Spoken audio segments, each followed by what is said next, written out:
Alright, so I'm actually gonna switch it up today.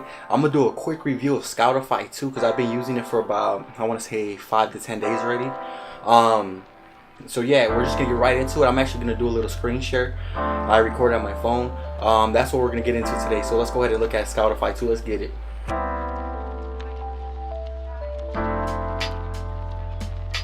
I'm gonna be doing my review, so let it load up. So this is the first screen you see when it actually loads up. This is where you can search an item. At the top up here, you can actually type in the ASIN, the name of the product, and run a search. I don't have anything to scan right now. If I did, I would go ahead and click this middle button right here. This is what I would use to scan. This little barcode looking button in the middle. Their scanner is amazing. I actually think it's way better than Amazon's. Anytime I can't get a good scan on something with Amazon, I'll open up Scoutify too, and I'll use them to actually scan the barcode. For some reason, it just works a lot better for me. That's one of the big pluses as well, is their scanner. As crazy as it sounds, it actually comes in handy. So if you're not able to get a read, you can open up Scoutify too and run the scanner. But let's actually get into the software itself. The second button next to this search, there's like a little clock.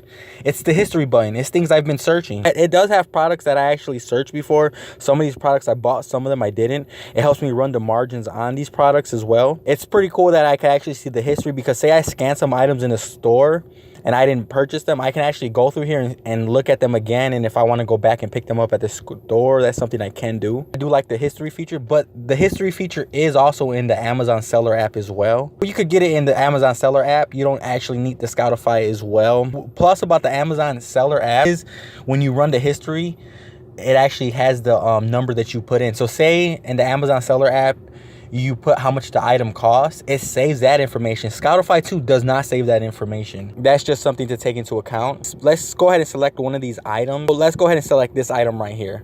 All right, so this is like one of those slime items where you do it yourself type of slime system, and you could choose how much right here you got it for. I got this for about $6.99. So I'm gonna just put $7. So on this page, you're gonna go ahead and put in the cost and then how much is listed for. It's listed for $29.90 right now. It usually shows the lowest price where it says the listed price. The target price and cost is $11.29. Scoutify actually, that's like the suggested cost. Like it's saying like you should get it around $11.29 in order for it to be like a good deal. It's in the top 13% in toys. And then it shows there's an FBA seller on it for $29.90. There's no new, there's no used. I got it for $7 and I put it for, and I matched the FBA price. My net would be $13.33. That's 190% ROI. So it does factor in everything already with the FBA settings. You can see the profitability right here. Then you can also see the history of it.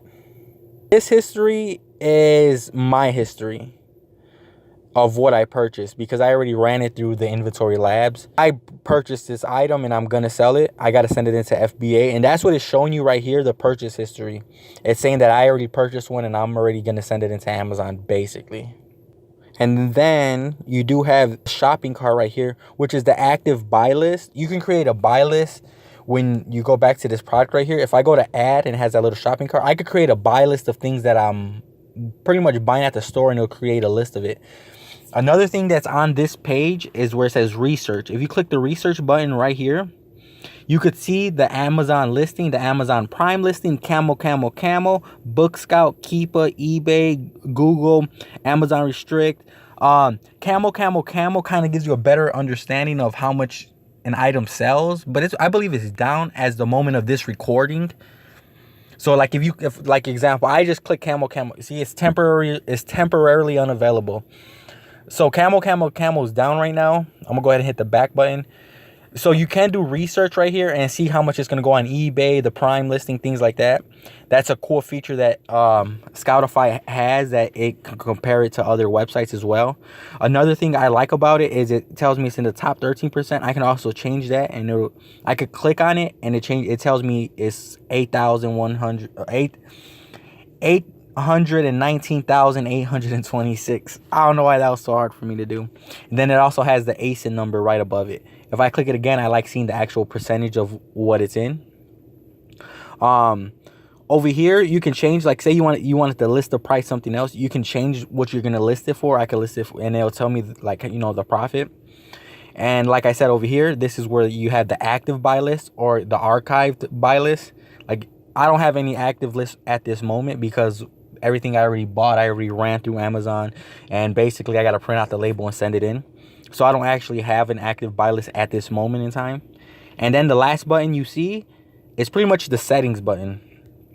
This settings button right here, you can increase the font, you can match the buy box automatically. So when you go back to this page over here where it says listed price, it's going to automatically match the buy box if you go ahead and turn that on.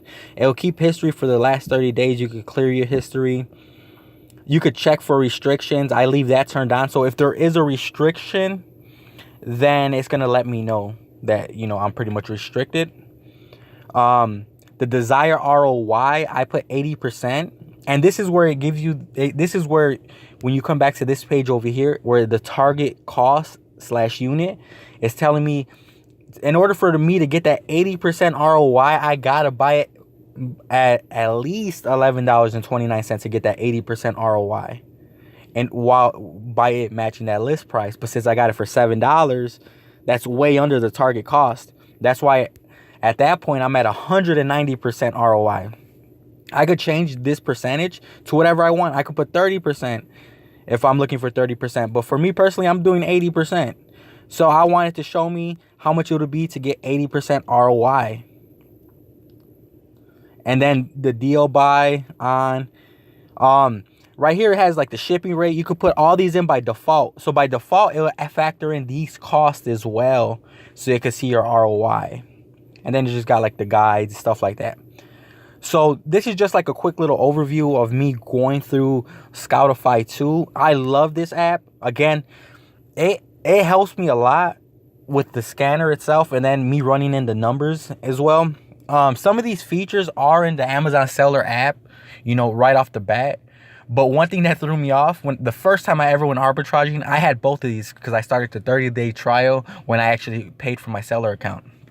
And it was the first day I went arbitraging.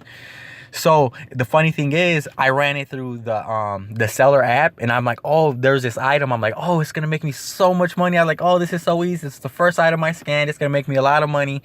And then I put it in Scoutify. Scoutify's telling me I'm gonna lose money. I was negative money. So I'm like, well, how is that? Amazon's telling me I'm gonna make money.